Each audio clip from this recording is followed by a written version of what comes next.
Boa noite, turma da primeira série. Aqui quem está falando é o professor Roberto. Sou professor de vocês de Química e Biologia do Colégio Estadual Geraldo Batista. Meu nome é Roberto. Desde o ano passado eu comecei a dar aula aí, né, no colégio de vocês. E esse ano é o nosso primeiro contato enquanto aluno e professor. Eu irei trabalhar a disciplina de Biologia e Química com vocês. O nosso conteúdo hoje é propriedades da matéria e fenômenos químicos e físicos. Fenômenos naturais. O que são fenômenos naturais? Fenômenos naturais são todo e qualquer tipo de evento que ocorre alguma transformação na natureza. É um fenômeno de evento natural que ocorre no meio ambiente. Então, ele é um fator natural que evidencia um momento aleatório. Exemplo clássico que a gente tem de um fenômeno natural é o que aconteceu aí no povoado de vocês, se eu não estiver enganado, na segunda-feira com a chuva. A chuva, ela é um fenômeno natural. Ela acontece de forma natural e de repente. Ela é repentina e ela acontece de uma forma aleatória. Quando estava chovendo, estava acontecendo um fenômeno físico, que nesse fenômeno físico estava acontecendo algumas transformações em volta do ambiente e dos espaços que vocês estavam. Após esse evento, ele aconteceu o quê? Aconteceu que o povoado ficou como se tivesse passado um terremoto, um tornado, um furacão.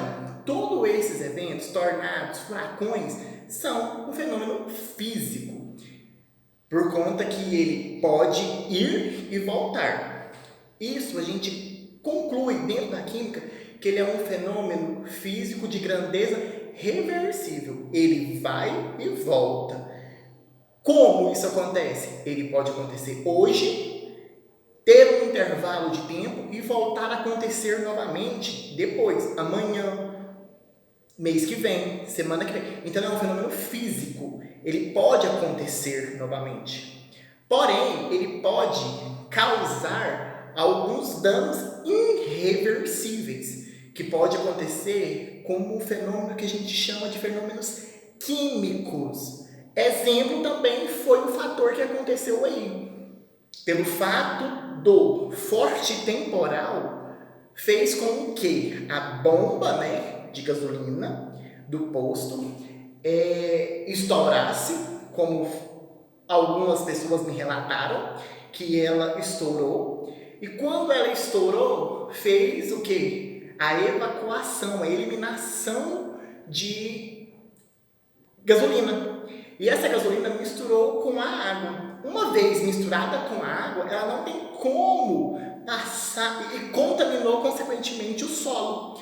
Uma vez contaminada, ela não tem como você reverter essa situação.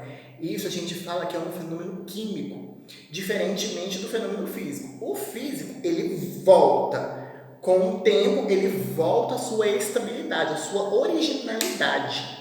Já o químico, uma vez que ele inicia o seu poder de transformação, ele vai concluir. Então, vamos à nossa conclusão geral da nossa aula, com essa pequena introdução de um fator relevante que aconteceu conosco aí na nossa escola, no nosso povoado. Então, conteúdo geral, fenômenos naturais.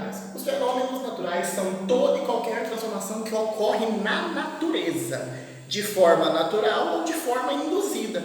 Sim, a gente pode induzir uma transformação.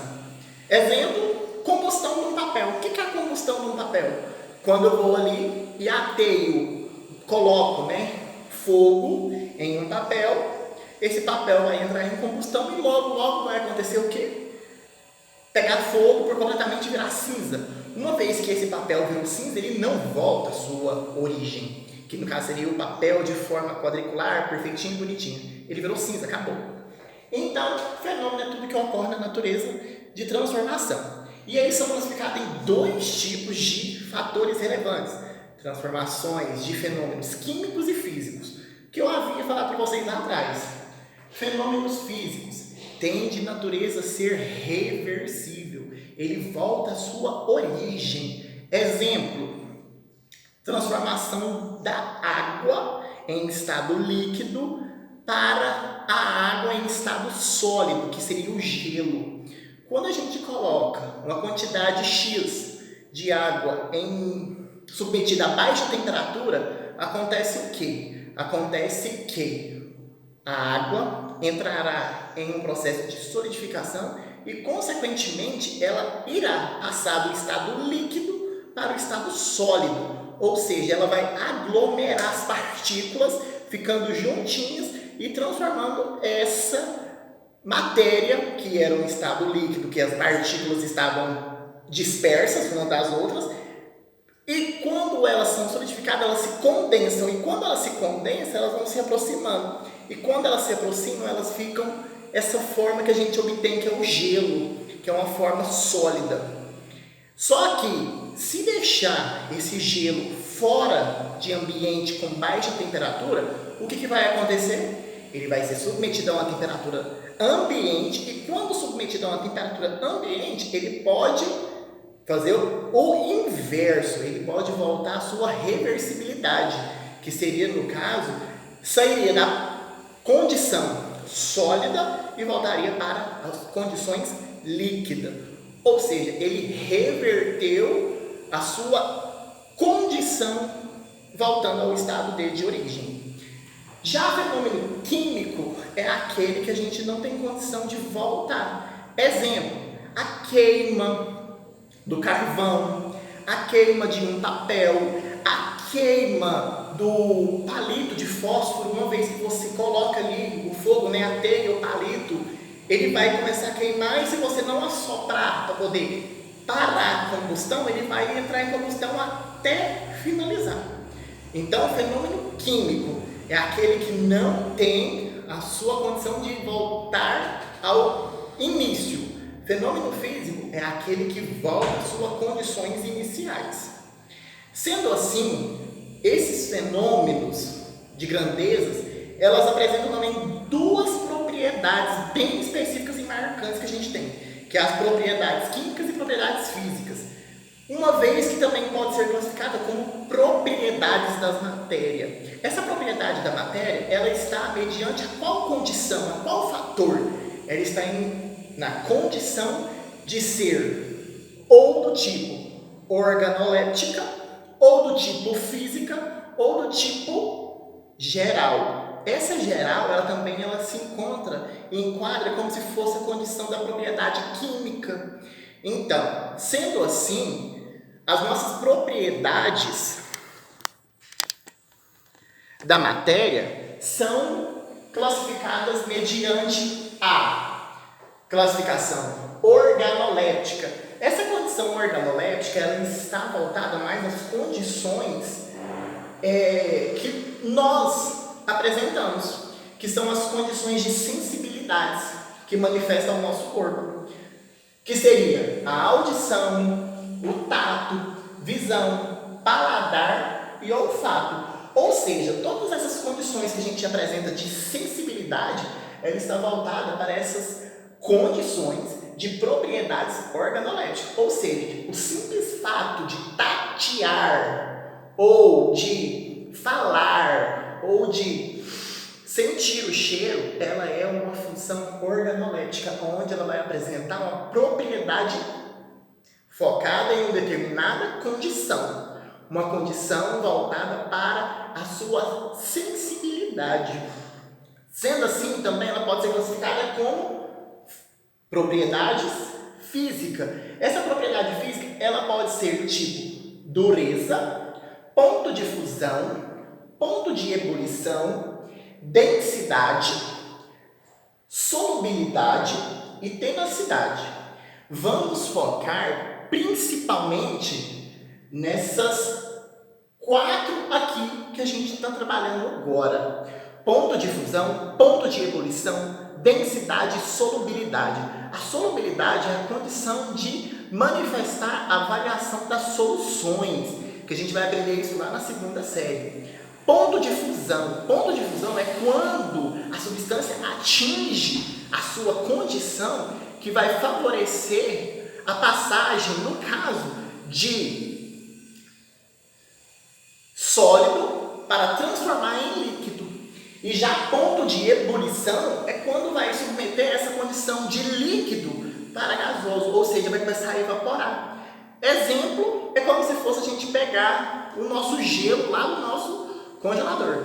Vamos retirar a garrafa de gelo, deixar em ambiente, temperatura ambiente normal. Após ele atingir 0 grau, ele vai começar a descongelar. Quando descongelar aquela água que está armazenada na garrafa, que a gente pode citar o exemplo da garrafa que todo mundo coloca nos freezer para poder transformar em gelo, depois que ela descongelou, o que a gente pode fazer? Tirar aquele líquido da garrafa, colocar em um vasilhame, numa panela, elevar a uma temperatura muito alta, até atingir, no caso do ponto da água, é 100 graus Celsius, e quando ela atingir 100 graus Celsius, ela vai começar a levantar borbulhas, e com essas borbulhas vai começar a aparecer como se fosse nuvens de fumaça. Essa fumaça significa que o ponto de ebulição foi atingido e aquela água que estava naquele refratário, ela começou o quê? A passar do estado líquido para o estado gasoso e está evaporando. Então, essas condições físicas vai mostrar o quê? Que quando ela evaporar, ela vai voltar para a atmosfera, vai condensar lá na atmosfera e vai retornar novamente em forma de partículas de chuva, que seria condições físicas, ou seja, a água volta novamente para o ciclo natural, que vai chover, depois vai evaporar, vai voltar de novo para a atmosfera e depois novamente vai voltar em forma de chuva para nós aqui na Terra. E por final, propriedades gerais. Essas propriedades gerais, ela está falando aí sobre divisibilidade, é a condição, propriamente falando, a condição da matéria se dividir. Inércia é como se fosse a questão do repouso, que é uma lei que a gente vai estudar lá na física, aonde que a gente vai ver que nada se encontra em repouso. O que é o repouso? Parado. Tudo está em movimento. Então essa inércia ela pode ser quebrada com um simples agitar. No caso da água, quando submete a uma temperatura baixa, ela vai solidificar e as partículas vão se juntar, vão se unir. E quando submetida a uma alta temperatura, elas vão se afastar e quando afastar, ela vai voltar ao estado líquido, né? E quando ela ficar mais distante ainda, mais dispersa, ela vai começar a evaporar. Por final, a massa é o peso do corpo, é o peso daquele objeto. E o volume é o quê? É o espaço onde ele ocupa. Toda a matéria, o meu corpo, esse quadro, tudo é uma matéria. Por quê? Porque apresenta uma massa, que é um peso, um volume, porque eu tenho que ocupar um espaço dentro de um determinado local. E se eu apresento uma massa e um volume, significa que a minha condição natural ela é uma matéria. Por quê? Porque ela é uma porção limitada do planeta. No caso, do planeta, da sala, de onde eu me encontro, que eu estou limitando. A partir do momento que eu estou aqui, a minha matéria, que no caso é o meu corpo, ocupa esse espaço. Se eu vier para cá, o meu corpo já não ocupa mais aquele espaço. Porém, o meu espaço agora é esse. Impenetrabilidade. A impenetrabilidade é a condição de ser impermeável. É aquilo que não passa, não tem a condição de passar a condição. No caso, a água. A água ela praticamente permeava quase tudo. Porém, quando submetida água e o óleo, elas têm condições químicas que se afastam, que se repelem. Essas condições que repelem faz com que a propriedade de impermeabilidade elas não se fundem, elas não se misturem. Por isso que elas sempre estão ali um pouquinho, sempre estão afastadas. por conta dessas questões de impermeabilidade, de ligação, de interação, de associação, certo? Só que o nosso intuito dessa aula, nós já vimos em um outro vídeo anterior. Só que o nosso foco dessa aula é o qual motivo? O motivo principal dela seria apresentar as atividades que vocês vão receber junto com esse vídeo. Qual que é a nossa atividade, então? Vamos lá pegar ela? A nossa atividade, eu irei estar simplesmente orientando vocês a fazerem para a gente depois resolver as questões, certo? No caso lá, primeira questão. Qual é a principal diferença de fenômenos naturais?